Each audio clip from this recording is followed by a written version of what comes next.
अस्सलामुअलैकुम नाजरीन ACC health channel से आज का प्रोग्राम इलेक्ट्रिकल कंडक्शन सिस्टम। ये हमारे दिल के अंदर इस तरह से होता है जैसे कमरे के अंदर इलेक्ट्रिक वायरिंग।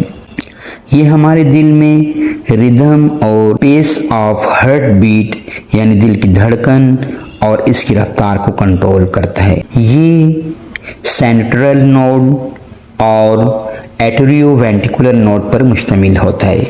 सेंट्रल नोड ये हमारे दिल की धड़कन को बनाने के लिए इलेक्ट्रिक सिग्नल भेजता है, जबकि एट्रियोवेंट्रिकुलर नोड ये हमारे दिल के अपर चैम्बर से लोअर चैम्बर में इलेक्ट्रिक सिग्नल ले जाता है। Heart electric bundle and fibre left bundle branches ये बाएं यानी लेफ्ट वेंट्रिकुलर में इलेक्ट्रिक इम्पल्सिव भेजता है, जबकि राइट बंडल ब्रांचेस ये दाएं यानी राइट वेंट्रिकुलर में इलेक्ट्रिक इम्पल्सिव भेजता है।